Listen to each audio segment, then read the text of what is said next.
afternoon. So the video that I am going to this time, it's more about the normal distribution actually. So you know the normal distribution,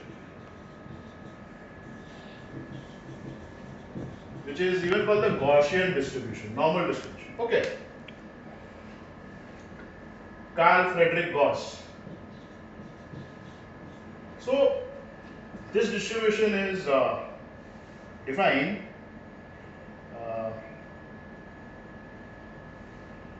okay, it's a probability distribution. PDF, probability density function, equals minus A to A. This is 1 by sigma root 2 pi E exponential of E minus x minus mu the whole square by 2 sigma square dx. Okay, which is standard deviation x, mean value x, statistical terms. This is actually obviously root of variance of x. Now when you have mu, that mean, is equal to 0 and standard deviation is equal to 1, for example, you have the standard normal distribution. What happens?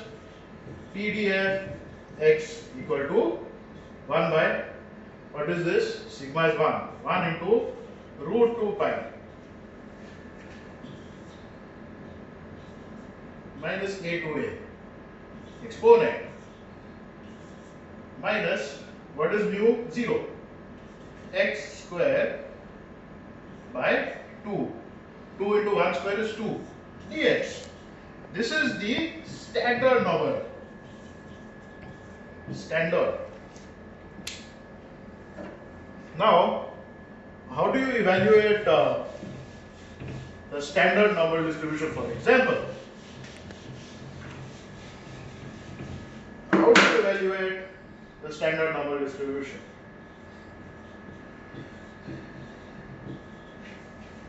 E raised to exponential is same as dx. So how do you evaluate this? Many times Fourier series and Fourier transforms would actually, when this tends to infinity, see, there's an explanation to why the complete cumulative probability is 1. See, the probability of encompassing all these totality is 1 over here. The total, like in this distribution, 1 is the total probability of, say, example, the probability of tomorrow being a Wednesday or yesterday being a Monday is 1. So how do you get 1? In fact, it turns out this integral is equal to root 2 pi, and 1 by root 2 pi into root 2 pi, this is equal to 1. But so the proof that this is 1, you can even use the gamma function which you know. So you can do integration by substitution. Okay, e raised to minus x square by 2. This is actually, what if you write 2 into minus x square by 2 dx, x square and even function, and you can write x square is equal to t, for example. 2x dx is equal to dt. Am I right? Now, when x equals to 0, t is equal to 0. X tends to infinity, t infinity square tends to infinity. So, you have 2, 0 to infinity, e raised to minus x square by 2. See now, x square is equal to t. X square by 2 will be t by 2. And minus x square by 2 will of course be minus t by 2. Am I right?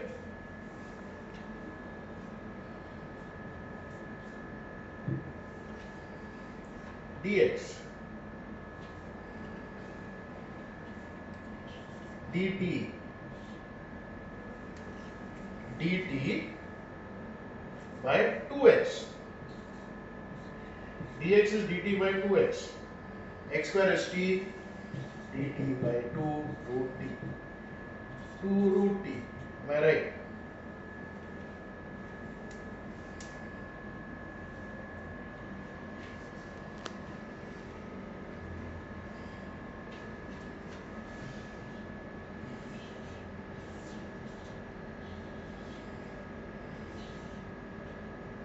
Minus dt by t raised to half by 2, which is integral 0 to infinity e raised to minus t by 2 dt t raised to minus half. Or you can directly substitute, see, minus infinity to 2 into obviously minus x square by 2 dx. It's an even function. Now instead let us substitute x square by 2 only as t. Put x square by 2 equal to t. So x square is equal to 2t. You can even substitute the whole thing. I could have substituted by u, continued working, and I would have got another form. You can do that also. But I will do that also, in fact, and try that. So 2x dx 2 dt. 2 cancel. Dx is equal to dt by x. Dt by, what is x now? Root 2t. Exactly. This is 2 times infinity e raised to, what is minus x square by 2? It will be minus t. Dx is dt by root 2t, and you can take constants out. 2 by root 2, 0 to infinity e raised to minus t, t raised to half in the denominator, dt.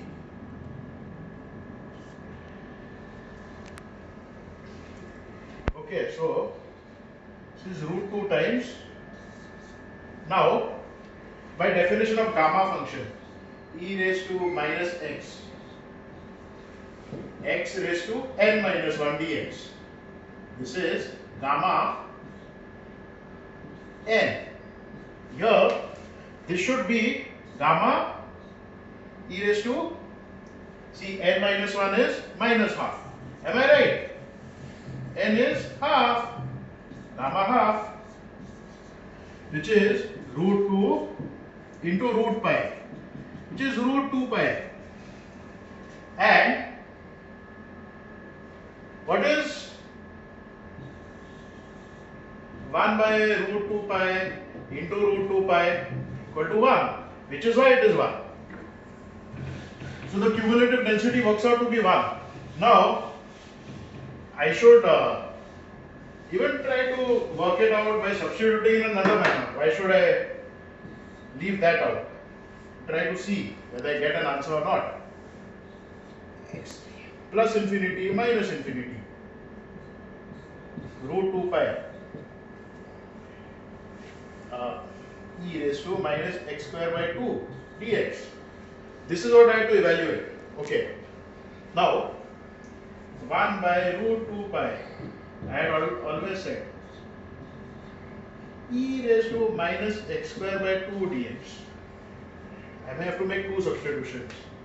Okay. X square. Actually, this entire thing is t, and that's why you have to substitute, so we get.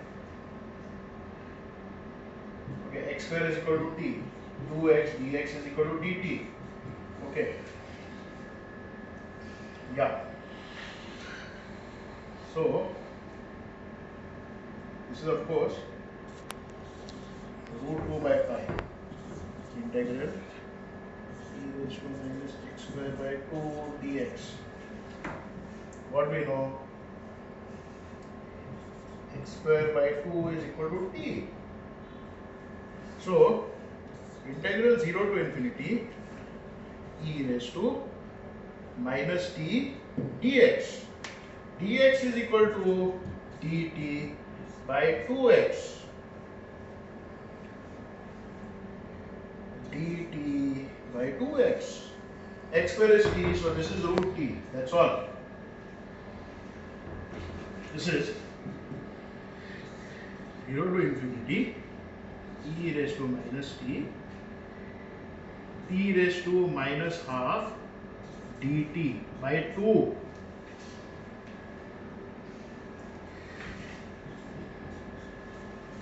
So e raised to minus t raised to minus half dt.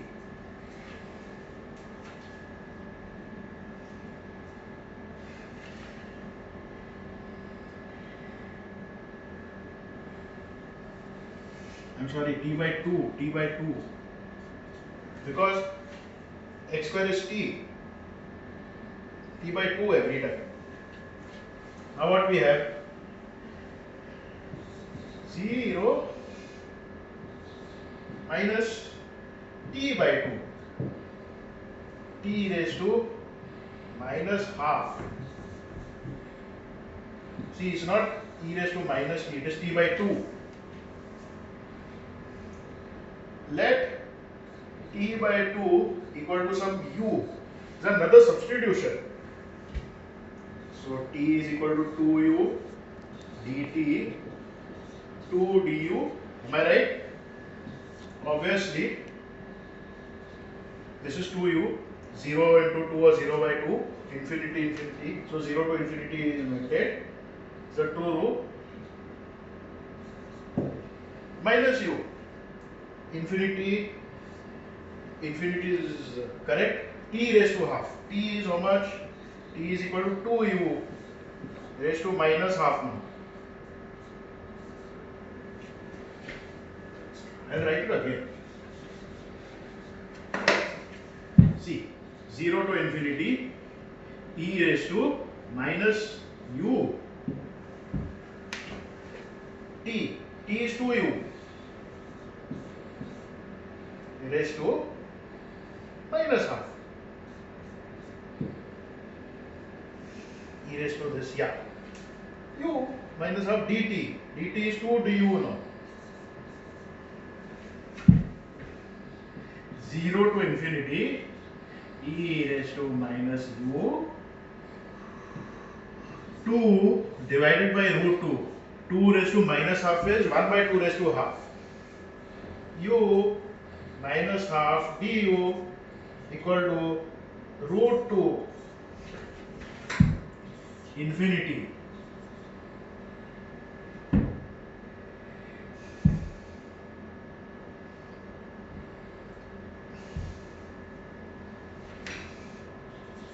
minus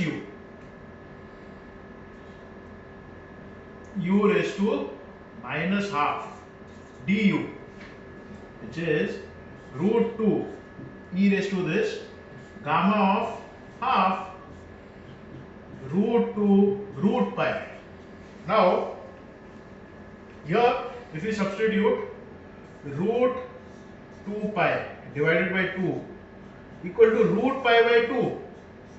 Now, what is root 2 by pi multiplied by root pi by 2, you tell me? Is root 2 by pi multiplied by root pi by 2 not 1? So either method you use, you always get 1. The number of substitutions etc. may be more or less, but the answer is 1. So that was 1 less, 1 more. 1 less substitution would get you the answer, or 1 more substitution would get you the answer. But here we considered infinite series. How do you, now a normal distribution like this, see, this is called a two-tailed normal distribution. Sometimes there are these also, there are single-tailed. So it is assumed that if the mean is there for two-tailed, for example,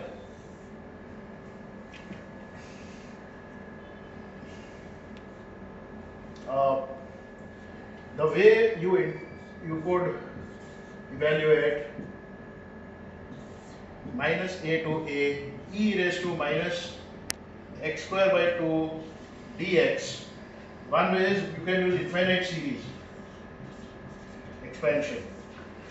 E. What is e raised to x now, my friends? 1 plus x square by 2 factorial plus x cube by 3 factorial plus, obviously e raised to minus x will be 1 minus x plus by 2 factorial minus x cube by 3 factorial. Here this is 1 minus x square by 2 by 1 factorial plus x square by 2 the whole square by 2 factorial minus this, in fact, root 2 pi. Give you something like 1 minus x square by 2 plus x raised to 4 by 8 minus, of course, minus a to a. This is an integral dx.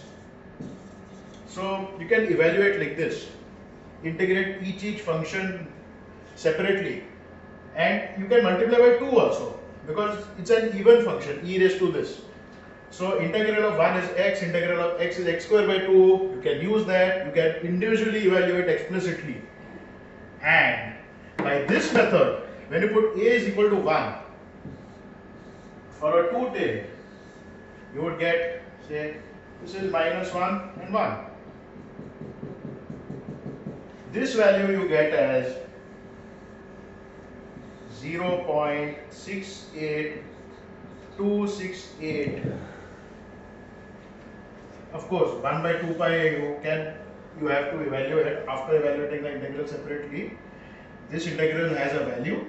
1 by root 2 pi is approximately 1 by 2.5066 etc. 0.39 etc.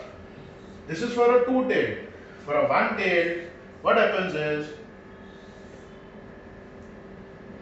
see, this is, you only have till 1.